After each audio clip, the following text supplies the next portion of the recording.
My parents come first. So make your mother go home. It was at this point that my love for my husband has completely disappeared. Right, let's go home then. He grinned. Finally, you're going to obey me. Well, then make sure to look after our house. I ignored my husband's words and began to walk into the inn with my parents. Hey, what the hell are you doing? The inn's exit is the other way over there. Huh? Because you told me to go home, didn't you? That's why we're going home. Huh? What the hell are you talking about? This inn is my father's parents' home, you know? Excuse me? My name is Marla. I'm a 30-year-old office worker. I was raised by my father who works for the government and my mother a housewife. I respect both of my parents, my father who is strict but teaches me the right path, and my mother who is understanding, flexible in her thinking, and having a calm aura. I have been working at the company for 8 years, which was where I began to work for night after I graduated college.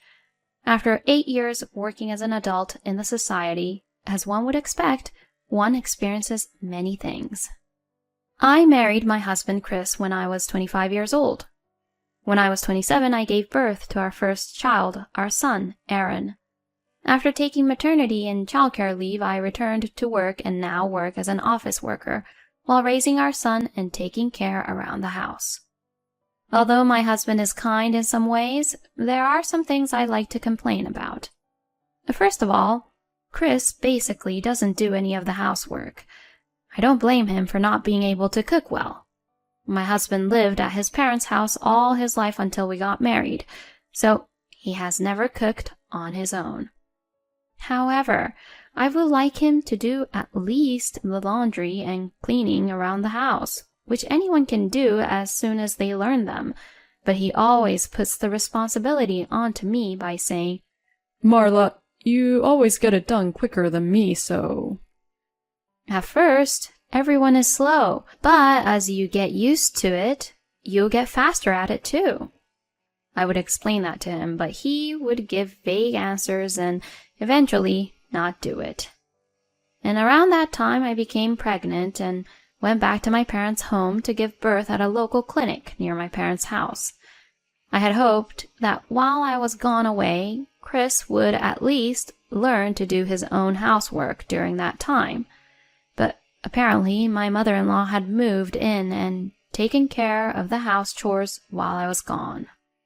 Hearing this story, I was disappointed and decided to stop having expectations about my husband doing the housework for me. Another frustration was the presence of my parents-in-law. As I mentioned earlier, my mother-in-law spoils her only son, my husband, and visited us frequently.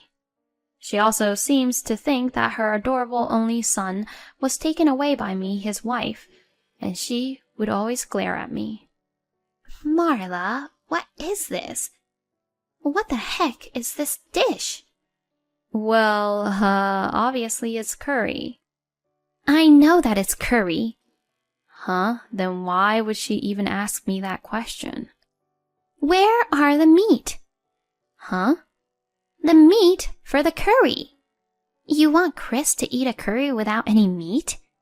Grill some meat right now. What? But you can't just grill any meat. Make sure you prepare it and grill good quality beef. That's what my mother-in-law would order me to do.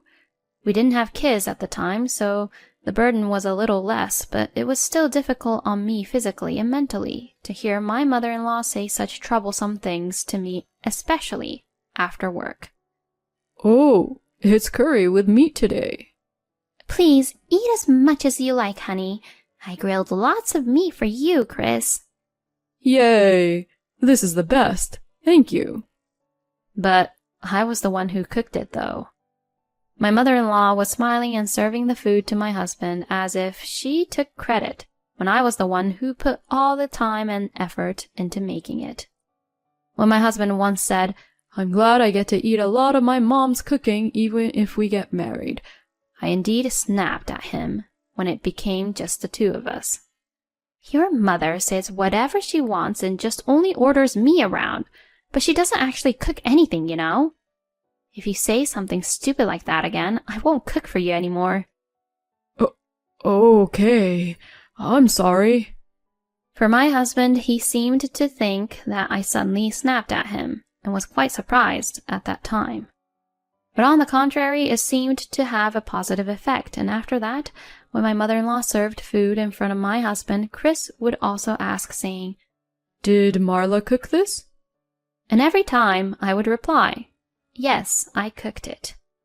Then my husband would say, Marla, your meals are delicious.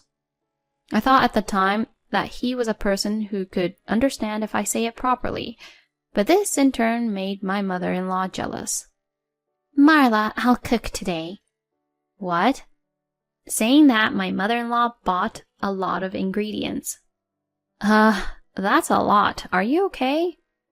I'll make you realize that what Chris really likes is my cooking. Saying that, my mother-in-law began to cook. I made these meals today. Here, eat up.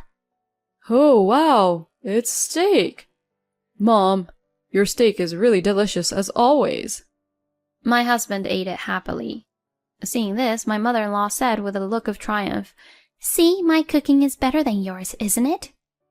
But, to be honest, I didn't feel irritated at all or anything like that. It didn't matter how good my mother-in-law was at cooking, because it was a given that the food was delicious. All of the ingredients my mother-in-law bought were from high-end stores, and the meat for the steaks were quite expensive. I mean, if she bought it from a place like that, it'd be actually hard to make it not tasty. I may have overspent a little, though. So, Chris, I'm sorry. My mother-in-law would pretend to apologize like that to Chris.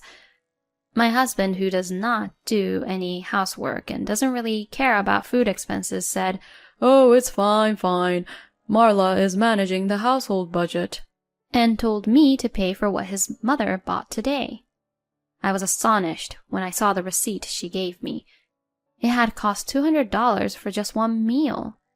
Not only was the meat expensive, but the caviar for garnish, the organic vegetables, the wine that cost a lot for cooking, and so on.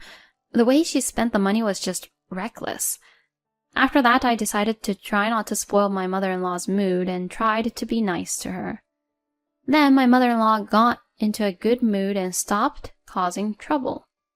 But it was still stressful for her to come over to our house so often. Later, after the birth of my son, not only my mother-in-law but also my father-in-law decided to come to visit us frequently too. This boy is going to be a big shot like me in the future. Let's buy him a lot of nice things while he's still young so he can prove his sense of style. My father-in-law would say things like that and buy expensive baby items on his own.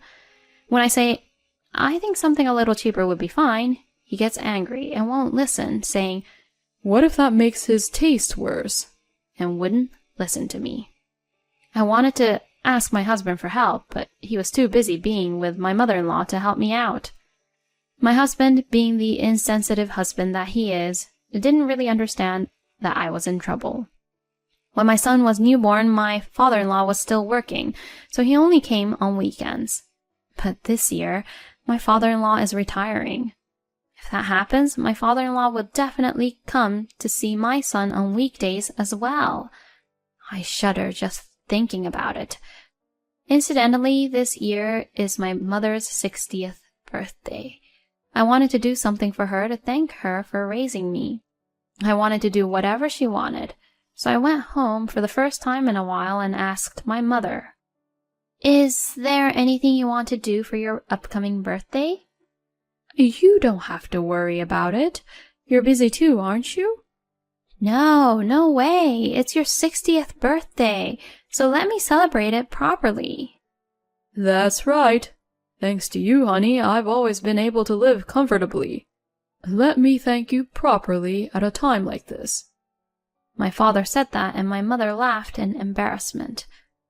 What are you doing, saying something like that out of the blue? What? I was just saying what I was thinking. Seeing my father, who was strict but unintentionally making those kind of comments, and my mother, who was embarrassed, I felt at ease. Oh, yeah. Oh, I might have a place I want to go. My mother says so, and I leaned forward to ask, "Oh, where do you want to go?" To your father's hometown. Marla, you were born right after we got married, so we haven't really had a chance to sightsee around. I see. Father, your hometown is known to be a ski resort, right? Yeah, it is. I haven't been back there in a long time, and since it was my hometown, I didn't really go skiing that much. After coming to the city for college, I realized how precious my hometown was. Let's celebrate Mom's 60th birthday with a trip to the ski resort in Father's hometown then. Oh, that's right, Marla. I want the inn we're staying at to be here. Saying that, my mother showed me the screen of her smartphone. It showed the website of a certain inn. Oh, is this place?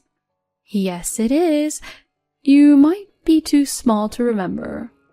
No, I remember. I was about 3 years old, right? What the heck? We're going on a trip, but you want to stay at the inn here? Yeah, you miss it too, don't you? Well, yeah, I guess so. I have a feeling they'll be so loud when we go there. Well, anyways, I'll make the reservations. At any rate, I'm glad we've come to an agreement about my mother's 60th birthday celebration. I'm going on a trip to a ski resort with my family for my mother's birthday in a month. I told my husband about my mother's 60th celebration. I see. So your mother is already turning 60 years old, huh? Have fun. Yeah, thanks. My husband agreed without any objection at the time, but later on, he suddenly said something outrageous.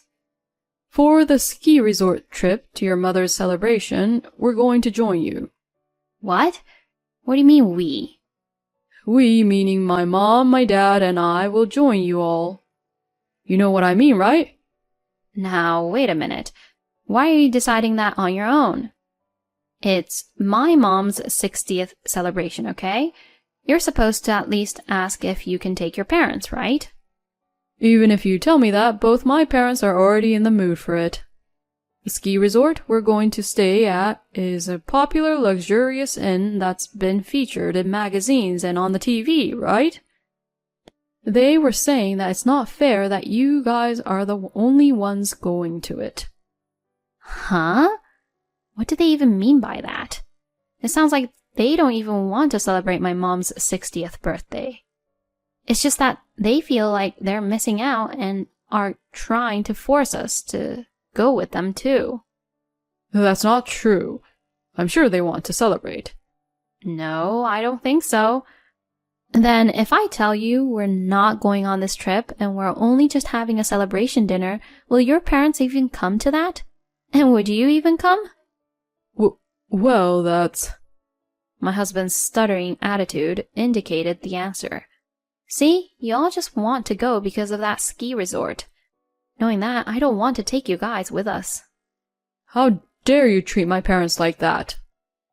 I've been telling you for a while now that my mother is my priority this time. Your parents should learn to be a little more reserved. Excuse me? Are you trying to insult my parents? I'm just telling you the truth. They come over often and were being really rude to me. That's enough. I'm disappointed in you. Since my mom and dad are already ready to go on that trip, we'll stay at the inn on our own. Fine. I see. Then why don't you do whatever you want? And like that, we had a big argument. Then we didn't talk to each other at all for a long time. I mean, there are only about 2 weeks left until our trip, and I don't think my husband can even make a reservation. Well, it doesn't matter to me. And we stayed like that as we welcomed the day of the trip. My husband was getting ready early in the morning with his larger luggage. What the heck? So he was able to make a reservation, huh? I was a little disappointed, but decided that I would never go with him. I got ready to leave as well. We left the house at about the same time and we both got into our own cars. It took us a little longer to leave because I had to put my son in the car than he did. We then stopped at my parents' house to pick up my parents and then it was off to my father's hometown. We decided to leave our luggage at the inn first, so we went straight to the inn. It seemed that my husband and his parents were thinking the same thing and we saw them at the reception desk first. Seriously? Can't believe we'd meet them here so easily like that. When we arrived at the reception, my husband said something outrageous. I'm Marla Linden, and we have a reservation for 3 people. What? I couldn't believe my ears. Wait a minute, what are you doing? Huh? Who are you? You just tried to spend the night at the inn trying to use my reservation name. Don't say such a thing. I made the reservation under my mother's name. My husband acted as if he was a stranger to me and said such an outrageous thing. In short, he tried to take away the reservation I had made by making my mother-in-law into someone named Marla Linden. As expected, even my parents were appalled by seeing how my husband acted. I was ashamed that such a man was my husband, no matter how much we were in a fight. The receptionist, a young woman, was bewildered by the trouble unfolding before her. Since we were getting nowhere, I decided to show her my ID. I am the real Marla Linden. The staff member said, "Yes, ma'am. Thank you for presenting your ID card." And they recognized me as their proper guest. Then my husband and in-laws started to make a fuss. Hey, do you want to exclude us that badly? What a terrible wife you are. What a selfish woman you are. My in-laws were making a fuss without having any care in the world who was looking at them. And then my husband said something outrageous. My parents come first, so make your mother go home already. He had tried to stay at the inn by pretending to have his mother be me, and now he was forcing me to give him the right to stay at the inn. It was at this point that my love for my husband had completely disappeared. Right, well, let's go home then. He grinned. Finally, you're obeying me. Well then, make sure to look after our house well. I ignored my husband's words and walked into the inn with my parents. Hey, you! What are you doing? The inn's exit is the other way around. What? You told me to hand over our reservation to you, right? So, we're going home as you asked us to. Huh? What the hell are you talking about? This inn is my father's parents' house, you know. Excuse me? My husband and my in-laws were just speechless. You're kidding, right? This luxurious inn is your father's parents' house? Then a woman in her 60s came out from behind the reception desk. Oh, Henry, welcome. Have you come already? That woman is my father's sister. In other words, she's my Aunt Paula. Hey, Paula. It's been a long time. I just came to drop off our stuff for now. Oh, hello, Paula. It's been a while. Oh, Linda, it sure has been a while. Then, is that beautiful lady over there Marla? Auntie, it's been a while. You've become so pretty. My aunt was a very powerful person, the opposite of my quiet father. Come on, hurry up and carry the stuff now. Beth, please help them. Yes, ma'am. My aunt instructed the woman who was working at the reception desk. Then my aunt looked at my husband and his parents, who were standing there stunned, and called out to them. Oh, have you made any reservations, sir? May I ask your name? My husband and his parents, who had watched our exchanges, could no longer stay at the hotel using my name.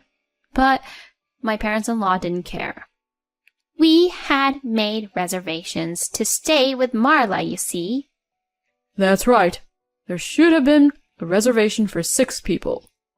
I can't believe my parents-in-law would say such things like that. Then my husband started to get in on it too. That's right. And yet, we were told that the reservation was only for 3 people. Isn't that strange? It was your mistake, wasn't it? Shouldn't you have prepared a room for us somehow? It was beyond the disappointment I had for them. They were just doing too much. My father was clenching his fists and was about to snap. Then my aunt stood in front of my husband and his parents and began to apologize. I am very sorry that this was so unpleasant to you all.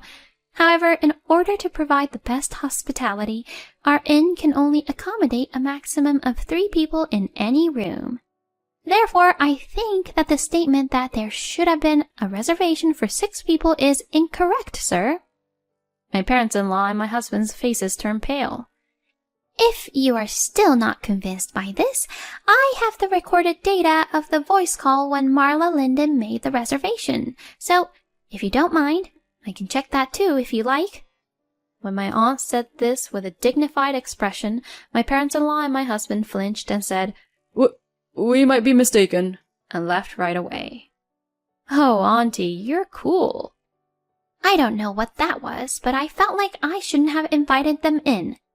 Well, we can't let them stay at our place because it's fully booked to begin with anyways. I see. My father, being a fighter, must have come from how he was brought up in this hometown. My father and aunt are so similar in that respect. After that, we went to my father's parents' house, which is adjacent to the inn, and greeted my grandparents. My father was embarrassed by the many things my grandparents had said to him. We then enjoyed sightseeing in the ski resort, enjoyed delicious food at the luxurious inn owned by my father's family, and stayed in a comfortable room. We also gave my mother her birthday gift, and celebrated with my father's family. My mother looked very happy, so I am glad that we were able to carry out the plan. By the way, when I got home, I confronted my husband with the divorce papers. My husband was surprised and angry, but I had my parents there too, so he could not speak strongly to me. My father was very angry about what had happened at that inn and put tremendous pressure on my husband. My husband was completely scared by that and finally signed the divorce papers. Thus, our divorce was finalized. I demanded that there be no division of property and that I have custody of my son.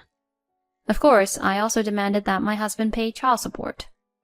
My husband looked unconvinced, but when my father glared at him, he said, "That's fine," and accepted the terms. After that, I returned to my parents' home, and with the help of my parents, I am raising my son while working as a single mother. By the way, my ex-husband blamed my ex-parents-in-law, saying, "It's you two's fault that I got divorced," and cut off ties from them. Then Chris's mother, who loves her son dearly, blamed her husband, saying, "It's your fault that my son is gone," and blamed everything onto Chris's father. Then Chris's father, who felt offended, said, "Well then, let's get a divorce." And now they're both divorced too.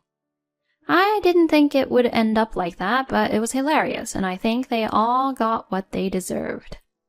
I, on the other hand, am very happy with my family. My mother's room is decorated with family photos taken together to celebrate her 60th birthday, and we talk about going on trips together again. Thank you for watching to the end. Please subscribe to our channel if you like. See you in the next video.